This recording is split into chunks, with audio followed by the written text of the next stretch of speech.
Bueno, buenos días para todos, buenos días Willy, gracias como siempre por acompañarme a esta reflexión de los días martes. Los responsables de Infobae, Sí. durante mucho tiempo me dijeron, vos sos un pesimista, me decían. Y visto en perspectiva parece que tuve alguna razón, siendo cómo evolucionaron los acontecimientos en Argentina, por lo menos en el plano económico. Y ahora, que me parece que todo el mundo está más bien pesimista, a mí se me ocurre, por lo menos en el plano teórico, digamos, subrayar alguna luz de esperanza, ponele. Siempre me toca estar como al revés del pepino, pero bueno, ¿qué le voy a hacer? Por ahí esta esperanza me dura 24 horas, digamos, o 48, y termina acá. Pero Los mercados desde la elección primaria y sobre todo en estas últimas semanas, de alguna manera han estado optimistas, han creído esta idea de que, bueno, tal vez no por convicción, pero sí por necesidad, el gobierno tiene que, bueno, ajustar un poco. Quiero llegar al tema de Repsol, que es la noticia del día, y lo quiero conectar con algunas discusiones que tuve en algún momento con el propio entonces presidente Néstor Kirchner, respecto a la necesidad de tener un plan. Y por plan me refiero a un conjunto de ideas más o menos coherentes y presentadas todas más o menos al mismo tiempo, ¿no es cierto? Cosa que en la Argentina no pasó nunca. Pero voy a empezar por el principio. En la Argentina ha habido en estos últimos días al menos 4 cambios en el plano formal y eventualmente alguno más que no sabemos, ¿no es cierto? Tenemos desde ahora un jefe de gabinete, que es Jorge Capitanich, que tiene estas características. Tiene algún nivel de autonomía, hay gente que dice que más, gente que dice menos, pero autonomía tiene, sobre todo en comparación con el jefe de gabinete anterior. Tiene algún nivel de peso político propio y por lo tanto tiene algo para perder, a diferencia de los militantes clásicos que van al choque, no miden, digamos. Capitanich es un político más clásico en el sentido de que me imagino que sacará la cuenta de cuánto pone en juego de su peso político en esta experiencia. Es un tipo que claramente tiene una plasticidad enorme, ha sido funcionario de Menem, de Duhalde y de Kirchner, ¿no es cierto? Así que hay que ser un tipo plástico para eso.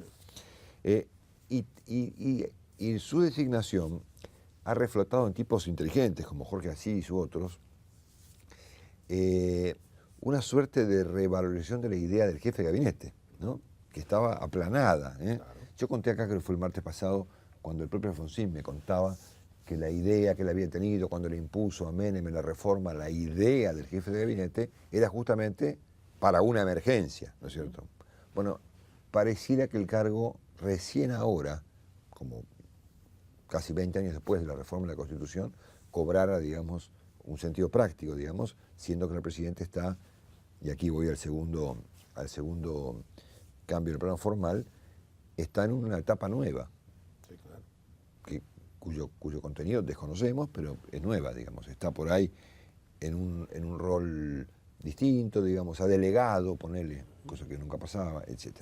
Así que además de una presidente que está en un plano por lo menos diferente, tenemos un jefe de gabinete con esta característica, un tipo autónomo que tiene mucho para perder, que es un tipo muy plástico y que es un jefe de gabinete, digamos, en algún sentido parecido a aquello que se imaginó cuando se reformó la Constitución. El tercer cambio, además de Capitanich y de Cristina, es que tenemos un ministro de Economía. Me importa poco su ideología, te aviso. Si es marxista, menos marxista, a mí la verdad que eso me parece... Se ve que a él tampoco, sí, por lo que hemos visto, digamos, también muy plástico, Kicillof, en alguna medida. Que es, en este caso, el jefe de un equipo, de unos tipos que si yo los veo todos juntos, tampoco me dicen mucho, pero me imagino que es mejor que aquello que yo definí en la radio una vez medio en broma, medio en serio, como los locos Adams, ¿no es cierto? Que eran un conjunto de personas que eran víctimas de su propia ineptitud para hacer las cosas, todos enfrentados entre ellos, sin un jefe visible, con ideas contrapuestas, con cargos menores más relevantes que los cargos mayores. Era una locura. Tomando medidas unos contra otros. Exactamente. Claro, ahora, claro. Bueno, pareciera que hay un ministro de Economía que es el jefe de un conjunto de tipos que le van a obedecer al jefe, digamos. Así es. Bueno, muy bien. Y en tercer lugar, y que reemplazan obviamente a esta combinación de los locos Adams, que la verdad que, visto en perspectiva, fue algo realmente colosal, ¿no es cierto? Y además hay un presidente del Banco Central. Yo entiendo que está claro, como ha dicho en un escrito en las últimas horas el doctor De Pablo, que una cosa es manejar un banco comercial con más o menos éxito, como ha hecho Fábrega, y otra cosa muy diferente es manejar un banco central. Pero yo recuerdo que una vez vos me dijiste, vos Willy, como me dijiste, este tipo suma y resta por lo menos. Sin duda, obviamente. Muy bien. Entiende el negocio bancario. Suma y resta. Sí, señor. Entonces tenemos un jefe de gabinete que tiene estas características, un equipo económico que tiene un jefe, un presidente del Banco Central que suma y resta, y una presidenta en un rol, vamos a llamarlo así por el momento, al menos por ahora, delegativo, ¿no es cierto? Por lo menos por lo que se ve, yo no sé qué pasa adentro, pero es lo que se ve de afuera. Entonces, estos son los cambios, digamos, en el plano formal, sin contar que eventualmente puedan ocurrir otros, ¿viste? Que dicen que puede crearse un Ministerio de Energía, o que puede desdoblarse el Ministerio de Randazzo, no sé, veremos. Por ahora, esto es lo que ha ocurrido. Esta gente hereda una combinación letal, ¿no es cierto? Y hay que decirlo. Claro. O sea, esta gente hereda una combinación letal. Combinación letal que fue producto de la política económica del periodo 2010-2013, que tuvo como propósito corregir las distorsiones que ya venían ocurriendo previas al 2010, que eran unas cuantas, todas más atenuadas que ahora, pero que tuvo como particularidad que las agravó a todas. Claro. O sea, todo lo que se hizo 2010, 2013 para corregir problemitas terminó generando problemones, ¿no? Por eso se llamó al periodo, se habló tanto de la mala praxis, ¿no es cierto? Porque obviamente había un conjunto de problemas, más, menos importantes, de acuerdo a que nos mire. Había un poquito de déficit, había un poquito de inflación, un poquito de distorsión de precios. Así se llegó al 2011. Un poquito de fuga de capital, había un poquito de todo, que claro, obviamente, con semejante poder político de Cristina después de la elección de 2010, bueno, era para encarar un programa de 6 meses con semejante peso político y corregir las cosas. Claro. Sin embargo, lo que pasó ahí fue que todo lo que se hizo en ese periodo, en vez de resolver los problemas que ya había, los terminó a todos, sin excepción, complicándolos, y mucho los complicó. Sin duda. Sí, los economistas lo que te dirían es que, digamos, en el 2010 y 2011, Miguel Bain dice que hubo una especie de macrocidio, porque, digamos, hubo una suba muy fuerte, una expansión, suba de salarios. Los salarios subían al 30% en pesos y la devaluación del dólar era al 4%. Claro, pero gracias a eso Cristina sacó el 54%, ¿no es cierto? Pero claro, a partir de ahí... Con tarifas congeladas, y a partir de ahí, para resolver esa expansión, vino el cepo que terminó de reventar. Yo creo que hubo 3 cosas. Yo hilé 3 cosas, que son los 3 grandes despelotes que tienen que resolver ahora este nuevo equipo de gente. Y todas estas cosas fueron el resultado de haber intentado resolver de mala manera los problemas que ya existían antes. Así es. Producto obviamente de un equipo que tenía como conducción al presidente, que de economía se ve que entiende poco, aunque de política por ahí entiende mucho, y delegado, digamos, en los locos Adams, ¿no es cierto? Si vos pones semejantes problemas en manos de Moreno, bueno, finalmente terminamos como terminamos. Muy bien. El primer gran problemón de este periodo fue evidentemente el Banco Central, ¿no es cierto? Que fue intervenido en el verano del 2010 con el despido de Redrado. Allí se aumentó mucho el gasto público y se emitió guita a lo pago y se metieron manos en las reservas. Ahí cuando se advirtió, yo mismo lo hice en aquel momento, que esto iba a ser un desastre, como no pasó nada en el corto plazo, nos decían agorero, pesimista. Sí. La macroeconomía llega tarde. Pero llega. Pero llega. Claro. Acá tenés un primer inconveniente, digamos, intervención del central, que habrá tenido como propósito resolver problemas, pero terminó no resolviéndolos y generando, por supuesto, muchos otros, especialmente un aumento de la inflación significativo y emisión monetaria se financió controlada. El déficit y también el pago de la deuda con el Banco Central. La segunda cuestión que ocurrió como consecuencia de ese periodo muy complicado, digamos, y en tren de solucionar problemas, y que viene concatenado ese tema, fue el cepo, ¿no es cierto? Que arrancó en noviembre del 2011 como un control de cambios, que tuvo como propósito, se dijo, digamos, combatir a los devaluacionistas, que querían desestabilizar el proceso, esa cosa, pero que tenía como propósito, obviamente, evitar o taponar de algún modo la fuga de capitales que venía ocurriendo en algún nivel. Y no reconocer la inflación, ¿no es cierto? También, Para no reconocer la inflación, se exactamente. establecieron estas cuestiones. Entonces, el cepo no solamente no resolvió el problema que venía a arreglar, sino que lo agravó. Claro. Y además generó otros. O sea, no solamente se siguieron yendo los dólares, sino que no entró $1 más, digamos, ¿no es cierto?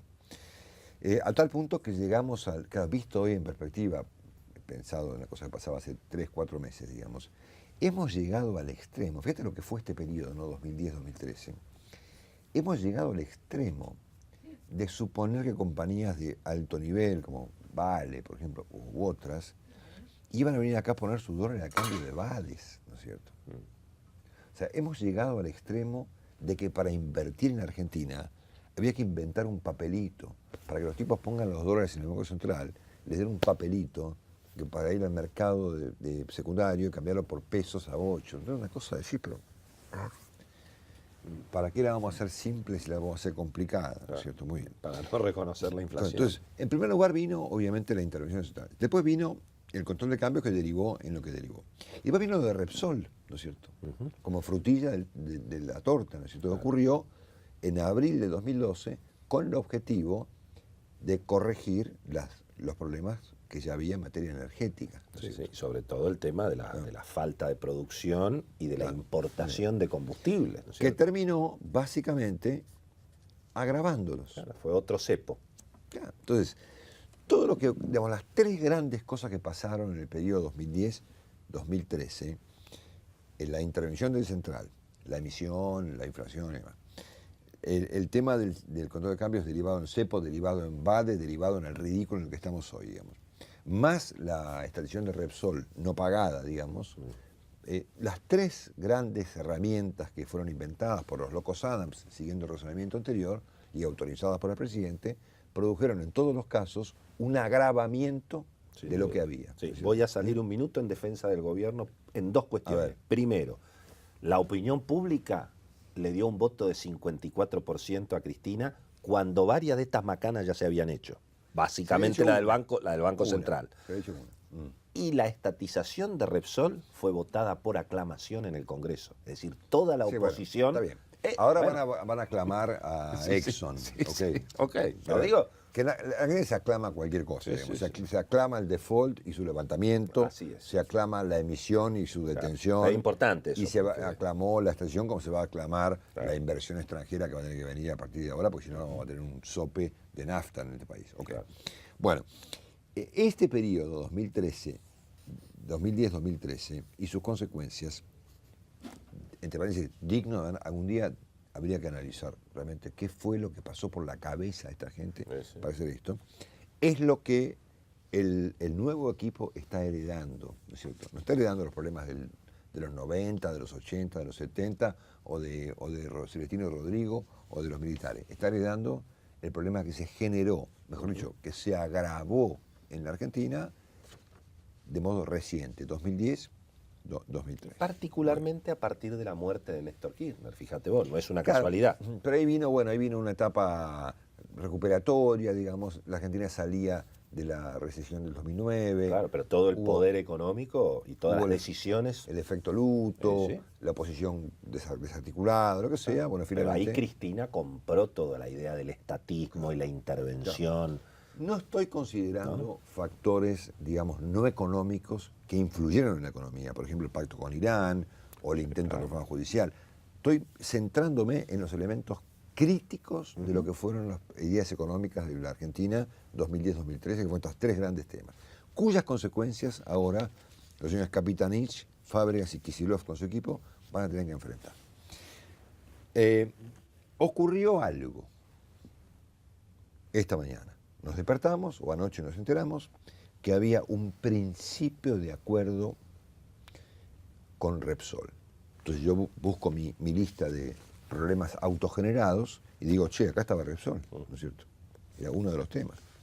Obviamente que es un primer paso que no alcanza para mucho, digamos, pero yo pensaba, wow, por ahí se dan cuenta que por este camino la economía argentina, en el mejor de los casos, digamos, languidece en la mediocridad más intrascendente y que algo hace falta cambiar, ¿no es cierto? Sin duda. Entonces, de modo que extendí este razonamiento, voy a extender a partir de lo de Repsol, trazando una conjetura, digamos, por ahí me estoy equivocando mal y dentro de 3 días se acabó y el martes que viene vengo acá a contar otra cosa distinta.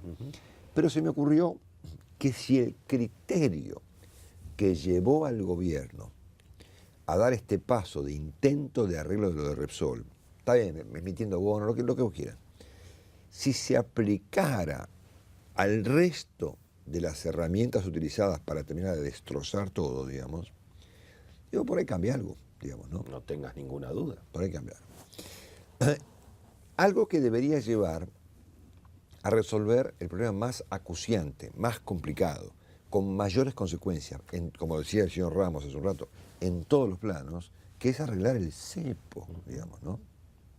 Claro. O sea, una economía normal podrá tener más o menos intervención del Estado, de acuerdo al gusto de cada uno, a mí me gusta menos, a Quisieros le gustará más, lo que vos quieras, pero lo del cepo, digamos, es algo que ya debiera ser prioridad número 1 de Capitanich, Kicillof, Fábregas, es terminar con el cepo, porque con cepo no vamos a ninguna parte. Pero Con cepo, el punto, Marcelo, que hay una sola forma de terminar con el cepo, que es permitiendo que los dólares entren y salgan. bueno. Porque si no permitimos eso... Ahora, la evidencia empírica, digamos, probada, muestra que el cepo fue un estrepitoso fracaso. Sin ¿no es duda. cierto? Debe ser de los fracasos argentinos más extraordinarios de los últimos tiempos. Es un fracaso total, digamos. Acá no entró un dólar más. Claro. Y además la inflación Ah. siguió y la pobreza siguió. No es y las reservas, no hablamos del tema, vienen en una picada significativa, y todas estas teorías que respecto... Yo recuerdo al presidente dando unos discursos antológicos hace un tiempo planteando, ustedes no saben lo que es esto del rollover, era, ¿no? El término que usaba. Sí, cualquier cosa. Sí. Yo no estoy de acuerdo en pagar comisiones a los bancos y bueno, señora, ¿sabes qué? Las consecuencias, la alternativa Bueno, le tenía que cobrar impuesto al salario a los maestros. Exactamente. Bueno. Es así. Entonces, repito, si el criterio que llevó al gobierno a dar este paso para intentar arreglar uno de los 3 grandes inconvenientes que yo mencioné, que es el tema de Repsol, digamos, porque obviamente, como consecuencia de quedarte con Repsol y no pagarla, la pregunta es, ¿qué me invertir en Argentina?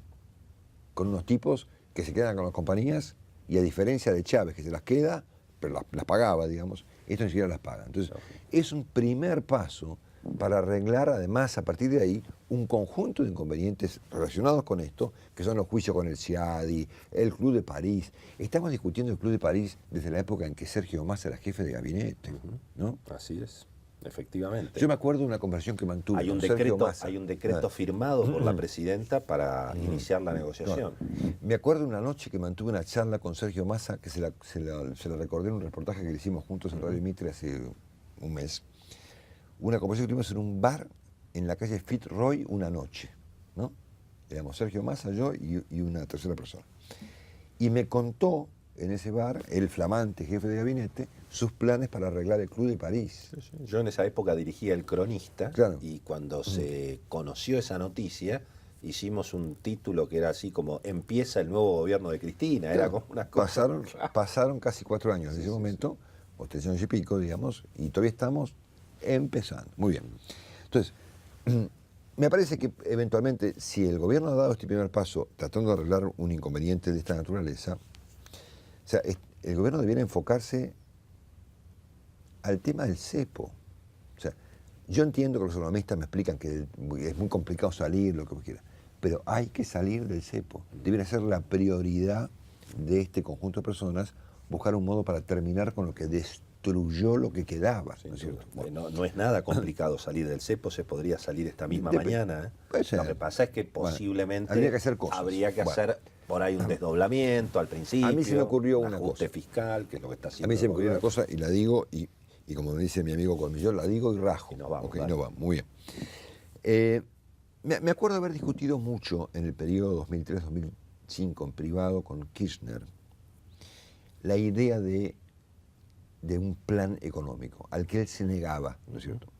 Kirchner tenía evidentemente algún nivel de plan en la época Kirchner-Lavagna, Pero él me decía, y yo públicamente discutía con los funcionarios y debatía con el gobierno la necesidad de presentar ante una situación, creo que hasta menos complicada que la de ahora, algún conjunto de ideas más o menos homogéneas y puestas en la mesa al mismo tiempo para que los operadores del mercado económico, consumidores, inversores, empresas, bancos, sepan a dónde vamos, digamos, ¿no es cierto? Bueno, si en aquel momento me resultaba fundamental, hoy me parece crítico, ¿no? O sea, la idea de que en vez de estar con estos mini anuncios, tal como dijo el jefe de gabinete, un día, dentro de un mes, 2 semanas, 3 semanas, pasado mañana. Ojo, son mini anuncios que son bastante impactantes. Es decir, Claro. dice, bueno, no vamos a hacer Claro. nada grandilocuente, pero le enchufan un impuesto de 50% todos los autos. prácticamente a todos los Hay autos. que ver si sale. Y hay que ver si sale. Hay que ver pues, si sale. es un Muy bien. proyecto de ley. Entonces, a mí me parece que... Y con la nafta lo mismo, no hago anuncio, pero te aumento la nafta 10% por semana. Claro. A mí me parece... Sí, está bien. Vos le das valor a la formalización del Claro. plan. Entonces, Es Kirchner muy me importante. convenció, si querés, en aquel momento me explicó que un plan le sonaba a plan Cavallo, que le sonaba a convertibilidad, que le sonaba a plan austral, entonces que políticamente eso no servía para nada y que lo que había que hacer eran las cosas normales, ¿no es cierto? Y bueno, finalmente, las cosas normales, ¿cuáles eran? El superávit fiscal, el superávit comercial, la reserva, la inflación baja. A Néstor no le gustaba la idea de un superministro ni nada, que eso Bueno, estaba claro que no. Pero la era diferencia con el periodo, digamos, 2005 o 2004, 2007, 2008, digamos, 2009, si querés, es que esto es mucho más grave. Pero por supuesto. Sí, Ahora estamos en un problemón, ¿no es cierto? Sí, sí. Entonces me da la impresión de que tal vez un modo de terminar con el cepo, que es hoy el problema más dramático de la Argentina en términos de, por ejemplo, comprar un departamento, Sí, ¿no sí, es sí. cierto? Dramático y ridículo. Y ridículo, Porque obviamente. la Argentina está llena de dólares. Exactamente. Los tiene la gente. Es que el Ridículo. equipo de gobierno plantea en su conjunto, que me está rajando ya Toti, ok, ya 3 minutos me voy. Bueno, bien, tenemos esta idea. Sabemos que tenemos un problema complicado con la inflación, sabemos que tenemos un nivel de emisión que está un poco alto, sabemos que tenemos cuestiones pendientes con el mundo, no solamente lo de Repsol, sino otras cuestiones que vamos a intentar resolver, y sabemos que el tema del control de cambios es algo que tenemos que corregir para que ingresen dólares y la Argentina pueda inclusive emitir algún bono y en vez de cobrarle a los maestros impuestos a las ganancias, que tomen un préstamo a baja tasa como hace, por ejemplo, Bolivia, ¿no es cierto? O como hace el Uruguay. Estoy seguro que la respuesta a esto va a ser no y que el jefe de gabinete prefiere por ahora estos, entre comillas, mini anuncios, digamos, de la mañana temprano frente a mobileros que no tienen ninguna capacidad de repreguntar, digamos, y que difícilmente se presente un problema y una solución en una conferencia de prensa todo al mismo tiempo. Pero qué oportunidades se pierden, ¿no? Pero lo que pasa es que Porque todavía, tal vez, está bien, todavía políticamente Claro. me parece que al gobierno y sobre todo a Cristina le cuesta admitir que hay que anunciar un ajuste económico. Es decir, Ya, pero a ver. se vive como un ajuste. yo ahí te ¿no es pregunto, cierto? ¿qué más necesitan saber? Claro. ¿Qué más necesitan saber para admitir que algo ha pasado Sí, acá? sí, A ver, un tremendo desajuste. echaron al jefe de gabinete, Sí. echaron al ministro de Economía, echaron a Moreno y echaron al presidente del Banco Central, ¿no es cierto? Y bueno. Tenemos 30 de inflación, empleo estancado, inversiones que no llegan, no tenemos energía, las reservas cayeron 20.000 millones de dólares o 15.000. Pero hasta ahora estábamos en el país jardín de infantes. Yo pregunto. Pero hasta ahora estábamos en que hay cepo, pero no hay cepo, hay inflación, pero no hay inflación, y ahora, vas a ver, hay ajuste, pero no hay ajuste. Está bien, Es ok. como una cosa Pero medio ¿cómo infantil. Pero como somos grandes ya, Sí, digamos, sí. y los problemas los conocemos. Yo lo que propongo es un paso, digamos, en la seriedad, en la adultez, en la admisión de los problemas, en las soluciones. A ver, Madurar, decís vos. obviamente. Entonces, yo como me imagino que Kapitanich, Kicillof deben estar armando alguna clase de programa económico, porque además lo suscribieron ellos mismos, digamos. El propio Kicillof habló de un programa macro consistente, política económica, cambiaria, monetaria, fiscal, coherente, lo que sea. Despacito lo estás viendo, ¿no? Despacito. Hay un ajuste Yo digo, fiscal. por ahí, ¿por qué razón eventualmente en el mes de diciembre nos lo cuentan, ¿no es cierto? Porque por ahí, en una de esas, nos lo cuentan y el hecho de que la gente sepa de qué se trata lo que viene, produce cambios en el comportamiento económico, Sin duda, ¿no? sin duda. Hasta ahora, los últimos formatos no han funcionado. ni este conjunto de disparates que han hecho 2010-2013, ni el hecho de no tener un programa global que produzca, por ejemplo, que una vez resuelto lo de Repsol, por ejemplo, se vengan los inversores, ¿no es cierto?, a poner plata y no comprar BADES, ¿verdad? Nada, es una propuesta esperanzada en el único día esperanzado que he tenido en los últimos, creo que 7 años. Así que tómenme que me siento raro, digamos, y espero no haber, que mi esperanza no se destruya de acá al martes próximo. Es una buena reflexión, sin duda. No se va a destruir, me parece que por lo menos una semana va a durar. Como nos dijo hoy Carlos Melconian hace un rato, bueno, por lo menos por ahí han parado de destrozar. Que no es poco. Que no es poco, digamos, ¿no es cierto? Ahora, estaría bueno que, en vez de tener los detalles ocultos, nos lo puedan contar, digamos, ¿no? Porque de esa manera me parece que los actores de la economía podrían empezar a moverse, comprar un departamento, invertir en algo. Ahora también va a dólares, haber mucha gente que proteste, ¿no? Porque en definitiva lo que viene ahora, Marcelo, son todas malas noticias. Por eso tal vez Cristina se está guardando, porque ahora hay que anunciar aumentos de todo, de la nafta, de los autos, de las vacaciones, de las expensas. Es decir, ahora viene la consecuencia de lo mal que se gozó años. Claro. Pero parte de la opinión pública apoyó el populismo económico. Claro. Entonces ahí es donde el gobierno va a tener que sopesar ese fastidio de mucha gente con el hecho de que ahora vienen malas noticias. Claro, pero siendo que las cosas lo que no tienen es remedio, digamos. Nunca es tarde, la verdad, exactamente. Por ahí una de esas, nunca es triste, probando con un procedimiento distinto, consiguen resultados diferentes. Será hasta el próximo martes, como siempre, gracias Willy por la compañía. Chao.